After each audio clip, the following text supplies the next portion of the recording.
And we're on in 3, 2. Hey everybody, welcome to another edition of Possum's Big Fiddle Show. I'm really jazzed tonight, because tomorrow we're heading off to on a great adventure, fiddling adventure.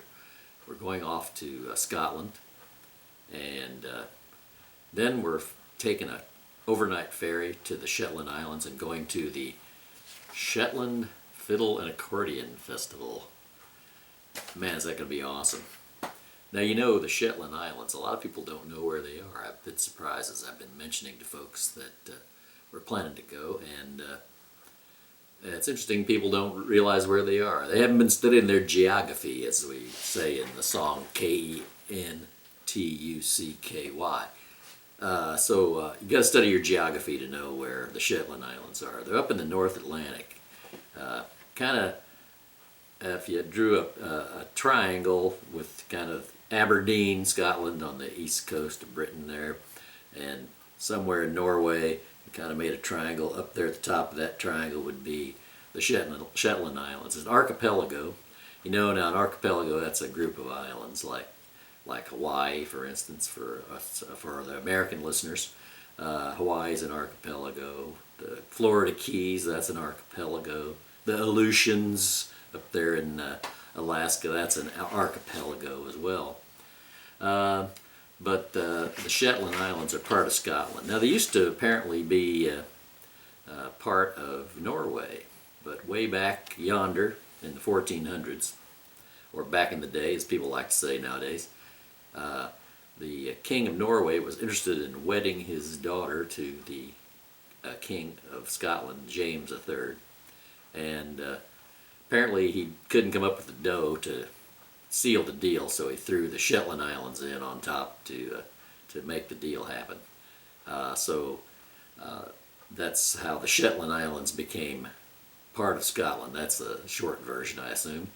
Must be more to that story. We'll find out later, I guess. But at any rate, yeah, we're headed off to the Shetland Islands. There's some really fantastic fiddle playing up in the Shetland Islands. The guy a lot of people know, most people know, especially in the States and kind of around the world, is Bane.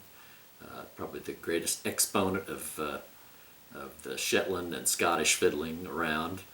He's gotten more plays, traveled more. He's produced these fabulous sessions, transatlantic sessions, Shetland sessions that were on TV first, and then DVDs. A lot of people have watched them on DVD. I think you're starting to see excerpts from them now on YouTube even.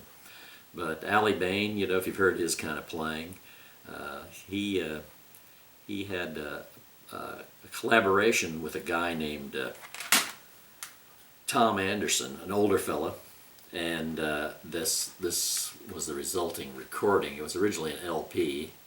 It's called The Silver Bow. It's still in print, by the way. You can order it from a lot of different places still. I think it's I think I can stream it on my Google Music, so whatever music service you have, you can likely stream The Silver Bow. It's really great music. Simple accompaniment, sometimes unaccompanied, 2 fiddles, and it's Scottish, but it's got kind of a Norwegian flavor, you know, the Norwegian kind of slow roll, the way those tunes roll out slowly. They're not terribly notey, kind of drony, lacking the Baroque element you hear in a lot of Scottish fiddling. Has kind of a Baroque sound to it, and the technique is pretty high a lot of times. But this stuff's pretty accessible music, actually. I'm trying to think, one of the tunes I play that's a Shetland tune is something called Spoota Scary. Maybe I'll have that as one of my lessons on my YouTube channel in the future, but apparently that was written by Ian Burns in 1980. It's a pretty new tune, but it's gotten a lot of play. I've seen it on a lot of recordings and heard it played. Pat and I play it for our contra dances sometimes. So anyway, getting back to talking about this festival, you know, getting to the Shetland Islands is no small feat. Coming from the U.S., we're going to fly all the way over to Dublin and then take a on a big jet, and then take a propeller plane from Dublin to Edinburgh. And then in Edinburgh, you got to spend a day there. We usually spend a day there crashing to get over the jet lag. And we'll probably go to a session at the Sandy Bells, which is without question the leading session bar there in Edinburgh, most famous for sure.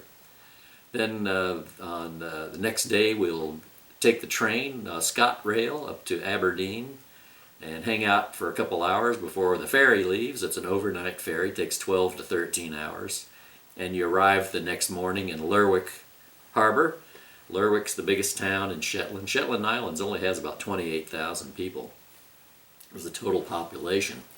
And a third of them live there in Lerwick, about 8,000 people there in Lerwick. And so it's not a very big town. Not as big a town as Chicago or St. Louis or anything like that. It's a pretty small place. 8,000 people. I'm trying to think what comparable town in Missouri would have about 8,000 people. So probably something like Mexico, Missouri. It's about the size of that. But it's you got to add in the fact that it's up near the 60 degrees latitude. I think the only other time I've been at 60 degrees latitude was on a Alaskan cruise one time. The cruise ship stopped in Skagway, which I thought was awful far north, but apparently the Shetlands are about the same latitude north as Skagway, Alaska, so it's really far up there. So when you get there, we're gonna show up there on Thursday next week, and the festival lasts for 4 very intense days. In fact, the festivities get started at 11 o'clock in the morning with greeting and music and all kinds of things. And I'm going to go grab me some fish and chips at a place I've seen on the Google Maps called the Happy Halibut. Just sounds delightful. So we'll go see what their fish and chips is like. I'm going to eat fish, I think, like 3 times a day because you're out in the middle of the North Atlantic. And from all I can gather, there should be some pretty good seafood to be had. But the festival setup is really interesting. It's quite a large program. There's lots and lots of artists that are going to be there. And the first 2 days, on Thursday and Friday evening, there's dances and concerts and suppers at some locations, but they're spread all over the island. There's actually 6 venues each evening. So there's really no way you could do it all. So we kind of picked one venue for each of those evenings based on wanting to hear a couple of different artists. One of those is a woman named Mcdonald, who I've seen playing on YouTube. Actually, a friend of mine, Jacqueline Garrett, who's up in Quebec, mentioned her to me, and then I looked her up and I ordered one of her CDs from a place called Music in Scotland. If you haven't checked out that website, just type that in. If you want Scottish music CDs and books, that's the place to get them, and they mail order over to the States without any problem. They get tons and tons of things available that you really can't get here. But so I got one of her CDs, and man, she's a really good player. And so look her up on YouTube, Gemma Donald. She's got a few videos up that have been taken at various cafes and venues. I think there's a video of her playing in a contest. But I think she's really awesome. So looking forward to hearing her. And then we want to hear the famous Cullevo Ceilidh Band. On Friday night, we're going to go hear them. And that's the band that used to be the band that Willie Hunter was in, the great Willie Hunter, who's passed away, but his fiddling was just absolutely amazing. Again, there's a lot of his on YouTube and streaming services, and do I have one of his CDs here in this pile? No, I don't. My CD collection's kind of jumbled up right now from the granddaughter visiting a few months ago. I had to move a lot of things around to accommodate space in my music room, and haven't resorted my CDs, so I couldn't find my Willie Hunter CD. Oh no, wait a moment, here it is. I did find it actually.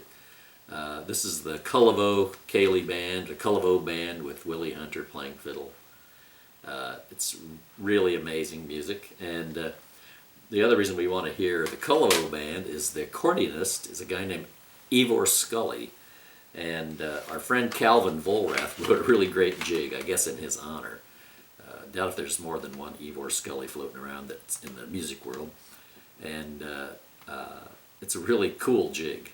and it's actually on this CD just called Fiddle Calvin Volrath. Hey, that's the birds. That's my old clock. The birds sing on the hour. And actually I'm recording this at midnight, so that was the, I'm not sure which bird that was, I can't see from here. We'll have a special presentation of that clock on some future episode. It's going to go off a lot every hour. So, but this is a great tune, this Ivor Scully jig. I've been playing it a lot for contra dances and what have you. But we might run into Ivor Scully, who knows? That's what we're hoping. So, Shetland Fiddle and Accordion Festival in the Shetland Islands. You know, that's where they have the Shetland ponies too. And you'd be really remiss to not go to the Google and type in Shetland ponies with sweaters. There are some really hilarious pictures of Shetland ponies wearing hand-knit sweaters. They're pretty darn amazing little critters, these Shetland ponies. So that might take care of everything I wanted to say about the Shetland Fiddle Fest, but we're really looking forward to it. And so if you're not already a subscriber to my YouTube channel or this live Twitch broadcast, which is going on right now, just go ahead and follow me or subscribe if you're on YouTube. Be sure to hit that notification bell, that little ding, and then you'll get an email or some kind of a notification. If you have the Twitch app installed on your phone, you'll get a little notification whenever I go live. I'm going to try to do something on a more regular basis, but for now it's just kind of hit or miss. But I think that's about all I had to do for this particular episode of the Big Fiddle Show. So stay tuned all the rest of the week and the week after, and we'll get special reports. Might have what I'll call the Haggis Chronicles, where I try to stuff a piece of haggis in my mouth every day. Actually, I really like the stuff. It tastes pretty good. Goes good with breakfast. Haggis toasties, haggis fritters, you name it. The haggis is good stuff. Even the haggis-coated Scotch egg is something I've seen on menus.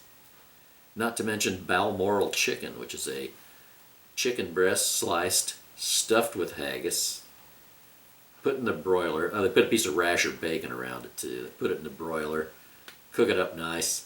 Then when it's done, they pour a little whiskey sauce on there. That's good eating. A Balmoral chicken. It's sort of their answer to chicken cordon bleu, I guess.